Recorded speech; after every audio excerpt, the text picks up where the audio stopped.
Those moments, right? Yeah. You're trying to talk to someone, could be work, home, maybe even a stranger. Oh, definitely. And it just feels like you're hitting a brick wall. They just don't seem to get it, or maybe they seem, I don't know, determined to be difficult. Yeah. Even when your point feels completely rational to you, it's incredibly frustrating. It absolutely is. That feeling of disconnect, like you're speaking fundamentally different languages or working from totally different rule books sometimes. Exactly. It creates so much unnecessary friction. Right. So what if there was a surprisingly simple principle, a core idea that could unlock those interactions? Not some kind of mind trick, but just a way to approach the situation that totally changes the dynamic. And that's precisely what we're diving into today. We've taken a close look at excerpts from a really powerful source, a chapter specifically focused on this kind of fundamental formula for navigating human relationships. Aiming for less stress and better outcomes, basically. Exactly. Our mission really is to unpack this one core principle using the specific examples and insights in the text. Okay. We want to show you exactly how this idea plays out in real life, giving you practical ways to potentially save time, reduce that frustrating friction, and, get better results in your own interactions. All right, let's do it. So the foundation first. The central idea presented in the source material. It's profound, but simple, isn't it? It really is. It's basically, other people may be totally wrong from your perspective, but crucially, they don't think so from theirs. That hits home immediately. My first instinct is usually, how can they not see how obvious this is? Yeah. Right, we all do that. Yeah. But the source points out condemning them is easy. Anyone can do that. The truly challenging thing, the mark of wise, tolerant, exceptional people, is the effort to understand, to figure out why they see it differently. And that why is the key. That's what the source says, yeah. There is always a reason why another person thinks and acts the way they do. Always. So our job, if we want to influence them effectively, is to ferret out that reason. Ferret that hidden reason, exactly. Finding it gives you the crucial key to their behavior, maybe even a window into their personality. Okay, so the core action this principle demands isn't judgment, it's effort. It's trying, honestly, to put yourself in their place. The source suggests asking yourself, and I like how direct this is, how would I feel, how would I react if I were in his shoes? Asking that question. Yeah, and the payoff for doing this, according to the source, it's significant and immediate. How so?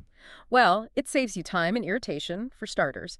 There's a direct link described by becoming interested in the cause of their behavior. The why again? You become less likely to dislike the effect, their actual actions. Plus, and this is huge, it sharply increases your overall skill in human relationships. That makes complete sense. If you can step back and see the roots of their actions, you're less likely to take it personally or just get annoyed. But let's be honest. Putting yourself in someone else's shoes, especially when they're really frustrating you, that feels incredibly difficult sometimes. It does, instinctively, yeah. And to help grasp why it's difficult, but also why it's necessary, the source brings in an insight from Kenneth M. Good. Okay. He suggests contrasting your own intense interest in your own affairs, your life, your problems, your desires, with your, let's say, relatively mild concern about anyone else's. Okay, I could definitely relate to that. Yeah. My own stuff feels pretty central to my universe, yeah. Right. Now here's the turning point, the kind of aha moment. Realize that everybody else in the world feels exactly the same way about their stuff. Just as intensely interested in their world as you are in yours. Their problems, their desires, their perspective, that's the absolute center of their universe. Whoa. Okay. Stepping back and truly internalizing that everyone else is just as focused on their own internal world as I am on mine, that does fundamentally shift how you might interpret their actions, doesn't it? Totally. It's not necessarily about you, it's about them and their world. Right. And the source connects this insight to historical figures like Lincoln and Roosevelt, suggesting this isn't just some modern self-help idea, but a fundamental basis for understanding interpersonal relationships.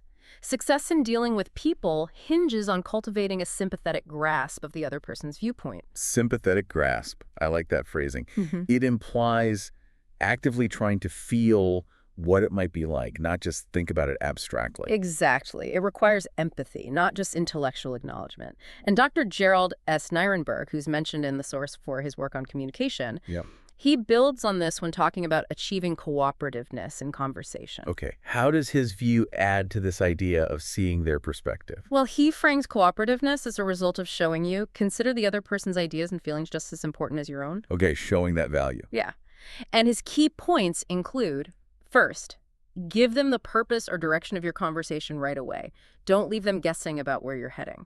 Right. So set the context for them based on what they need to know to follow along. Yes. Second, govern what you say by thinking about what you would want to hear if you were in their shoes, listening to you.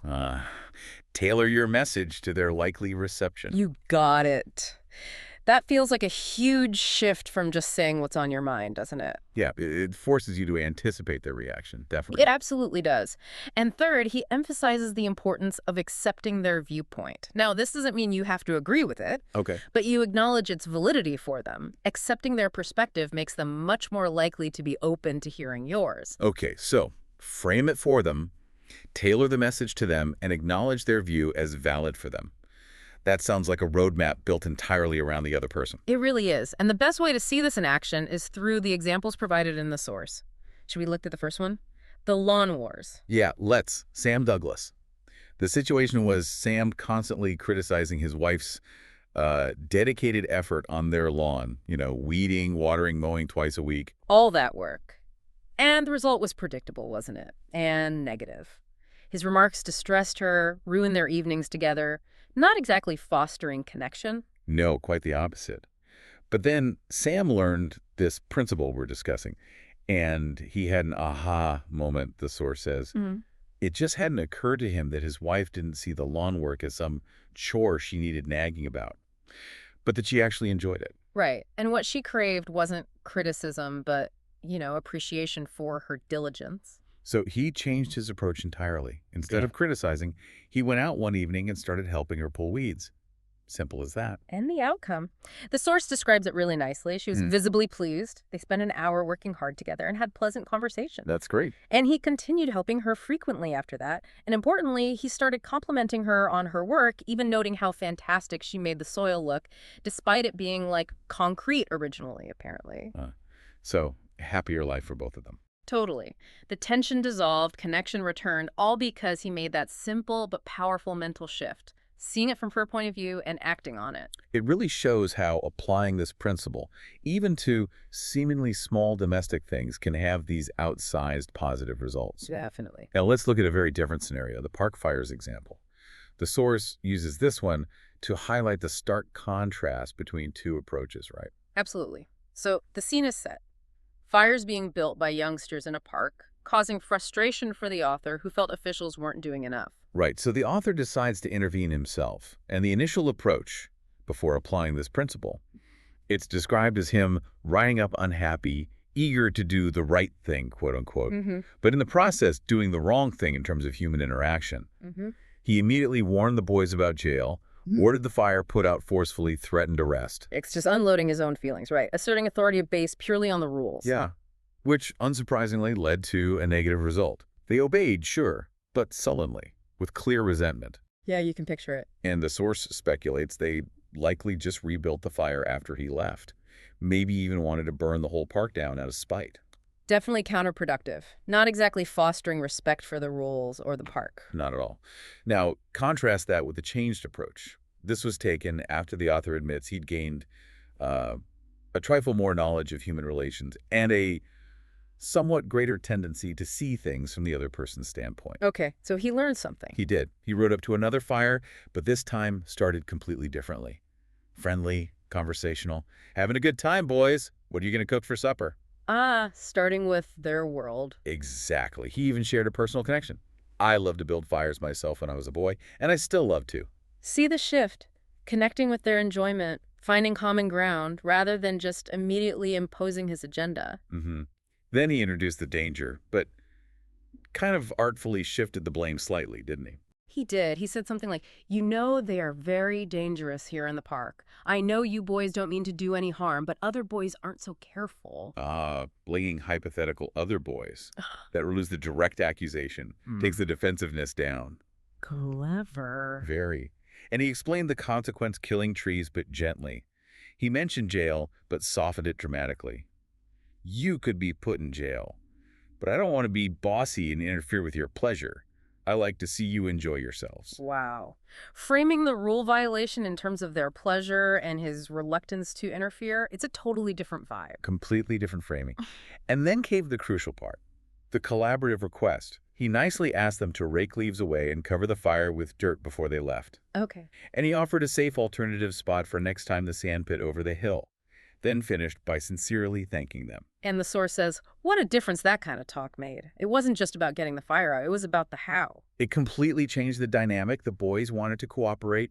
No sullenness, no resentment this time. They weren't forced. Exactly. They had saved their faces, the source says, implying they maintained their dignity. Both parties felt better about the whole interaction. That's a powerful demonstration. From resentment and potential destruction to cooperation and mutual respect, all from that shift. It makes you wonder how many conflicts could be de-escalated or just avoided entirely with this approach. It really highlights the immense practical value. And the source gives another example, showing it works even in potentially tense business interactions, like the case of Elizabeth Novak and her late car payment. Oh yeah, classic stressful situation. Elizabeth was 6 weeks overdue, gets a nasty phone call from the finance company, expecting further action very soon. Ouch. Right. But instead of getting defensive or upset, which would be, the natural reaction, Totally. Elizabeth consciously made the mental shift. She looked at the situation entirely from his point of view, the man on the other end of the line whose job it was to handle delinquent accounts. So imagining what his day might be like, dealing with difficult customers all the time. Precisely. And her action was counterintuitive but brilliant. She apologized most sincerely for causing him so much inconvenience. Wow. She took responsibility and even admitting she must be his most troublesome customer, acknowledging his burden first. Apologizing to the person calling to collect money you owe. Yeah. That's not most people's first move. And the source says his tone changed immediately. Instantly. He reassured her she was far from being the most troublesome customer he had. And then, interestingly, he started sharing his troubles. No way. Yeah, venting about how rude, dishonest, and difficult other customers were. So her apology and seeing his side just opened the door for him to express his frustrations. It did. And her response was simple but effective. She said nothing, just listened, let him pour out his troubles, as the source puts it. Just providing that listening ear after validating his experience. Exactly. And the remarkable outcome. Without any prompting or suggestion from Elizabeth, he offered incredible flexibility. He said it would be fine if she paid just $20 by the end of the month and made up the balance whenever it was convenient for her. That's incredible. Yeah. Seriously. From a threatening call to a flexible payment plan, just by choosing to see it from his perspective and responding with empathy for his inconvenience. It diffused the tension completely, led to a much better outcome for everyone involved. It wasn't about making excuses for being late. It was about acknowledging his reality first. So we've seen this principle at work in, like, personal relationships, public interactions, business dealings. These examples, different as they are, they all point to the same thing, don't they? Focusing on the other person's point of view leads to vastly superior outcomes compared to just stating your own feelings or the rules or your demands. Right. They really consolidate the idea into tangible results.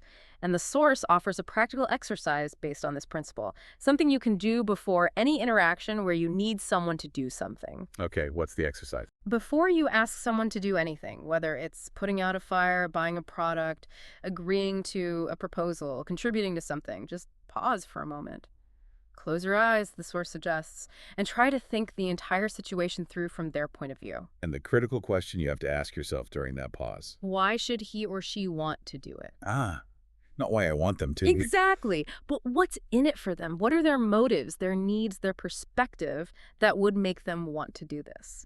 The source acknowledges this takes time, right? Yeah. It's not necessarily faster, initially at least. Right. It requires mental effort up front. But the benefits far outweigh that initial investment. It helps you avoid making enemies. Good point. It gets you better results in the long run, and there's significantly less friction and wasted effort. The source colorfully calls this saving shoe leather. Less banging your head against the wall, essentially, because you're working with their motivations, not against them. Exactly. And this is echoed by some powerful advice from Dean Donham of the Harvard Business School, which the source highlights. Oh, yeah. What did he say? He said he would rather walk the sidewalk in front of a person's office for 2 hours before an interview. 2 hours. Then step into that office without a perfectly clear idea of what he was going to say and what the other person, based on his understanding of their interests and motives, was likely to answer. Wow. That's an incredible level of preparation, building your strategy not just on what you want to say, but predicting their likely response based on their world. It is, and the source actually repeats that quote, emphasizing its importance. I would rather walk the sidewalk in front of a person's office for 2 hours before an interview than step into that office without a perfectly clear idea of what I was going to say and what that person, from my knowledge of his or her interests and motives, was likely to answer. That level of foresight, achieved purely by that deep consideration of the other person's viewpoint, that really seems to be the mark of highly effective communicators and leaders. It does. And the source makes a pretty powerful claim here. It says, if the only thing you gain from reading it is an increased tendency to always think in terms of the other person's point of view. Just that one thing. Just that. To consistently see things from that person's angle as well as your own, that one habit alone may easily prove to be one of the stepping stones of your career. Stepping stones. I like that framing. It positions this not just as some nice-to-have soft skill, but as a foundational capability that helps you progress. It's presented as Principle 8 from this source. Try honestly to see things from the other person's point of view. Simple phrase, profound impact. So as we wrap up this deep dive into the source material, the core takeaway is just crystal clear, isn't it? The immense practical power unlocked by making that honest, conscious effort to see the world from the other person's perspective, from their angle, not just your own. And this isn't just a feel-good idea for being polite, you know? As the source demonstrates with these examples, it can be a fundamental stepping stone in both your professional and personal relationships. Saving you frustration, leading to significantly better outcomes. Right. So, given how universally true it is that everyone is intensely focused on their own world, their own interests, their own reasons, here's something maybe to think about. Okay. What's one specific interaction you have coming up soon, maybe later today, maybe tomorrow, where taking just, say, 60 seconds to genuinely step back and consider the situation entirely from the other person's point of view, how might that change the outcome? That's a great question to leave people with, just that one small shift.